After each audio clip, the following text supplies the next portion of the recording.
you watch mainstream news, maybe you heard that Russia decided to blow up its own pipeline to own the West. Now let me give you a dose of reality. It appears the United States has sabotaged the Nordstream 2 pipeline.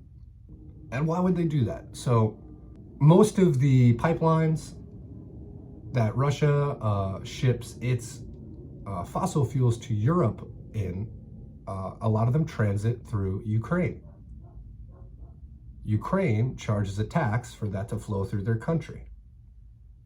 This makes the operation more expensive for Russia, as well as all the customers in Europe, like Germany, etc. So Russia, in a joint effort with Germany over the past 10 years or whatever, decided to build a pipeline in the North Sea called Nordstream 2. And Nord Stream 2 would have been a direct pipeline from Russia to Germany.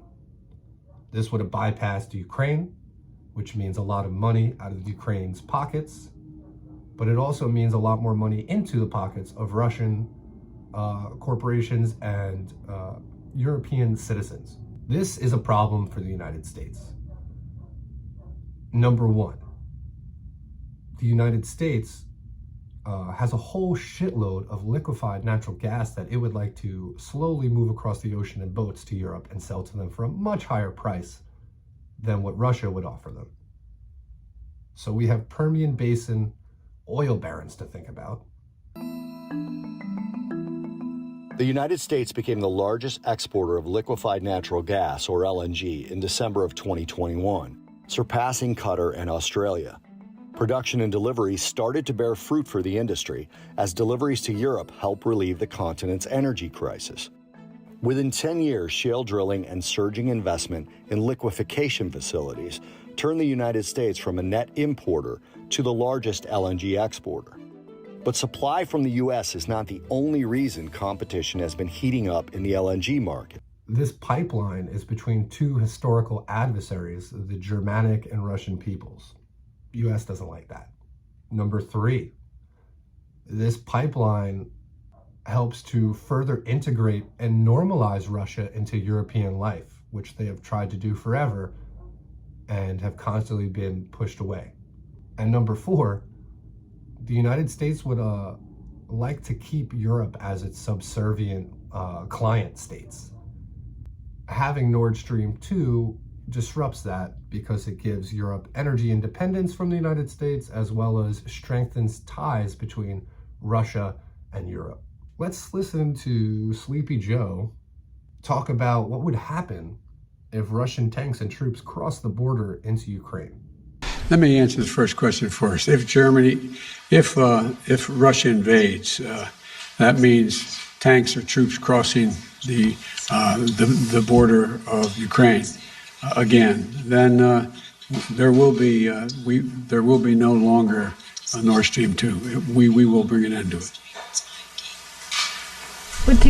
How will you do that exactly? Since the project and control of the project is within Germany's control. We will, I promise you, we'll be able to do it. Even the United States leader could say something like, oh, I promise you there won't be any more Nord Stream 2. I promise. He literally promised. And then Nord Stream 2, reports of maybe some US helicopters, maybe some divers, who knows. And all of a sudden it's ruptured and there's giant gas bubbles appearing on the surface, I mean, it's so obvious what's going on, but most people just are not armed with the basic facts.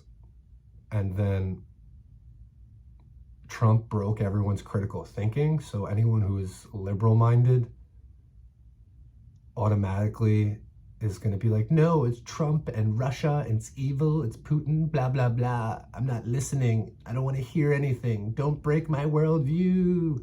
It's just amazing how people fall for the propaganda, but I also understand it at the same time because you're just bombarded with it. Every movie, book, news magazine, article, segment, YouTube, commercials, everything. It's either advertisements or propaganda or both wrapped into one. It's absolutely insane. Absolutely insane.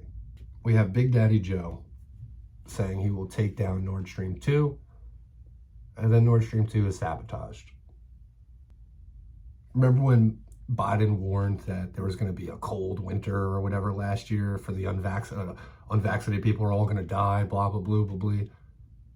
He just created a real cold winter for all of Europe with his fucking crazy, reckless actions. And when I say he, do I really think Joe Biden's calling all the shots? Fuck no. This guy is he's a fucking demented puppet in a suit, way past his expiration date. No president really makes any decisions. The last guy who tried that got his head blown off. Dylan! You son of a bitch.